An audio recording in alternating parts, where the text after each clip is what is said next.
Hello friends, Radhe Radhe. आज हम बहुत ही ज़्यादा टेस्टी और यमी सा पाक बनाकर तैयार करेंगे। जन्माष्टमी पर कुछ बने या ना बने, लेकिन पाक तो ज़रूर ही बनता है।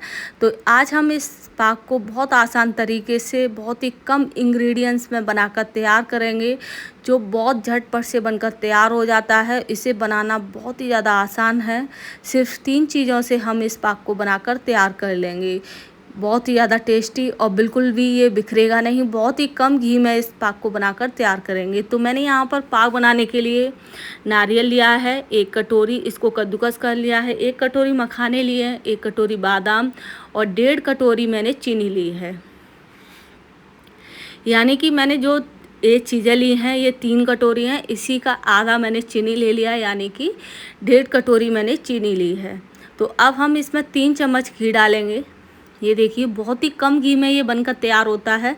3 चम्मच घी डाल दिया है। अब हम इसमें डाल देंगे बादाम, क्योंकि बादाम को सिकने में थोड़ा सा टाइम लगता है। तो पहले हम इसमें बादाम डाल देंगे और बादाम को इस तरह से हम फ्राई कर लेंगे थोड़ी देर के लिए। और गैस का फ्लेम हम बिल्कुल लो रखेंगे, नहीं तो ऊपर से जल जाएंगी बादाम। अब हम इसी के साथ में डाल देंगे मखाने। जिस चीज़ को ज़्यादा टाइम लगता है उस चीज़ को आप पहले डालें, नहीं तो आप एक एक करके भी इसको फ्राई कर सकते हैं। उससे क्या होता है कि हमारा जो घी है वो ज़्यादा लगता है। और इस तरह से जब हम फ्राई करते हैं तो हम बहुत ही कम घी में इन चीज़ों को फ्राई कर लेते हैं। तो इस तरह से लगातार चलाते हुए गैस का फ्लेम बिल्कुल स्लो रखना है और स्लो फ्लेम पर ही हम इन सभी चीज़ों को भूनकर तैयार करेंगे। ये देखिए इस तरह से चलाते रहेंगे और मखानों को हम बीच बीच में चेक कर लेंगे कि हमारे मखाने फ्राई हुए हैं या नहीं हुए। ये देखिए अभी फ्राई नहीं हुए हैं, तो इस तरह से फिर से हम इनको फ्राई कर लेंगे। ये देखिए अब हमारे मखाने थोड़े से पहले से थोड़े से टाइट हो गए हैं। तो अब हम इसी के साथ में डाल देंगे इसमें नारियल। तो ये देखिए ये भी थोड़ा फ्राई हो जाएगा, तो इससे बहुत ही अच्छा सा टेस्ट आता है। आप चाहें तो बिना फ्राई किए हुए नारियल को डाल सकते हैं। जब हम इस तरह से डालते हैं तो इसमें से बहुत ही अच्छी सी खुशबू आती है और जो पाक है उसकी सेल्फ ज़्यादा रहती है। हम इस पाक को 1 महीने तक स्टोर करके रख सकते हैं, बिल्कुल भी ख़राब नहीं होता है। तो इस तरह से हम इसको भी लगातार चलाते हुए इन सभी चीज़ों को भून लेंगे। अब ये हमारी सारी चीज़ें भुन गई हैं, तो अब हम इसको ठंडा कर लेंगे। ये देखिए मखाना हमारा एकदम क्रंची हो गया है। तो अब हम इन सभी चीज़ों को ठंडा कर लेंगे। तो ये सारी चीज़ें ठंडी हो गई हैं। अब हम लेंगे ग्राइंडिंग जार। तो अब हम इन सभी चीज़ों को एक साथ इसमें डाल लेंगे और इसका एक दरदरा सा पाउडर बना लेंगे। बहुत ही दरदरा सा, जिसमें थोड़े बहुत क्रंच रहने चाहिए, यानी कि थोड़े बहुत बादाम मखाना थोड़ा थोड़ा रहना चाहिए। इस तरीके से ये देखिए इस तरीके का एक दरदरा सा मैंने इसका पाउडर बना लिया है। इससे हमारे जो पाक है वो बहुत ही अच्छा लगता है। अब हम इसमें चीनी डाल देंगे। जिस कटोरी में मैंने 1.5 चम्मच चीनी रखी थी उसी में मैंने आधी कटोरी इसमें पानी डाल दिया है। और अब हम इस तरह से चलाते हुए इस चीनी को घोल लेंगे। इसमें ज़्यादा टाइम नहीं लगता है चीनी को घुलने में। और इस यहाँ पर हम इसकी चाशनी बनाकर तैयार करेंगे। बहुत आसानी से ये चाशनी बन जाती है, क्योंकि हमने इसमें पानी कम डाला है। जब हम ज़्यादा पानी डाल देते हैं तो हमें घंटों तक इस पानी को पकाना होता है, जब हमारी ये चाशनी बनकर तैयार होती है। तो अब हम इस चाशनी को चेक कर लेंगे। तो इस तरह से कलछी पे थोड़ा ठंडा कर लेते हैं। ये देखिए इस तरह से अब ये थोड़ी थोड़ी सी चिपचिपी सी हो रही है, यानी कि इसमें थोड़ा सा तार बन रहा है। जब हम इस तरह से बनाएंगे, ये देखिए अब मैंने फिर से चेक किया तो इसमें तार बन रहा है।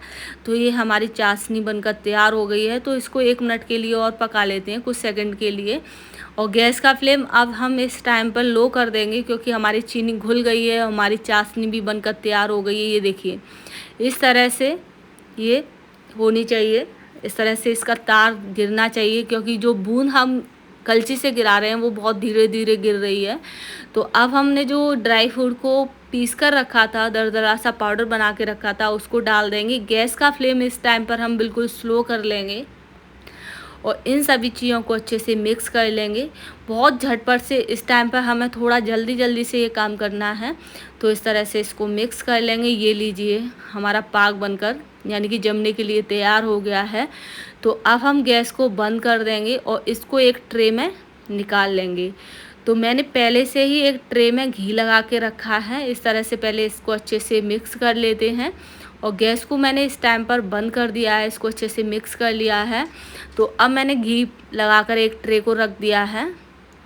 तो इस तरीके से हम इसको फैला लेंगे, अच्छे से दबाते हुए फैलाएंगे, जिससे क्या होगा कि ये अच्छे से सेट हो जाएगा। इस टाइम पर हम बहुत जल्दी ये काम करेंगे, नहीं तो जो पाक है वो हमारा कढ़ाई में ही जम जाएगा। जब हम इसको थोड़ी देर के लिए भी छोड़ देंगे तो आप पहले ही ट्रे में घी लगा के रखें और इस तरीके से कोई भी थाली प्लेट कुछ भी ले सकते हैं आप, किसी पर भी इसे फैला सकते हैं। तो इस तरह से इक्वल करते हुए हम इस सारे मिक्स को फैला लेंगे। ये देखिए मैंने चारों साइड से इसको इक्वल कर दिया, इस साइड से भी। तो अब हम इसे ठंडा होने के लिए रख देंगे। तो ये देखिए हमारा ये पाक है वो ठंडा हो गया है। तो अब हम इसके पीसेस कट कर लेते हैं। जितने भी बड़े आपको इसके पीसेस कट करने हैं उस हिसाब से कर लेंगे।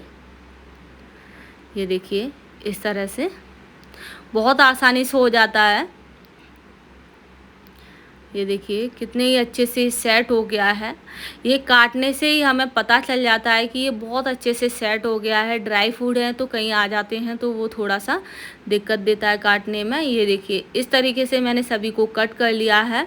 अब हम इसमें से एक एक करके इसके पीसेस निकाल लेंगे, बिल्कुल भी बिखरेगा नहीं ये देखिए कितने ही अच्छे इसके पीस निकले हुए हैं। बहुत आसान तरीके से इसको हमने बना लिया है। तो आप भी एक बार इस जन्माष्टमी पर ये वाला पाक ज़रूर बना के देखें। बहुत आसानी से बहुत ही ज़्यादा टेस्टी सा बनता है और बिल्कुल भी एक यानी कि ख़राब नहीं होता है।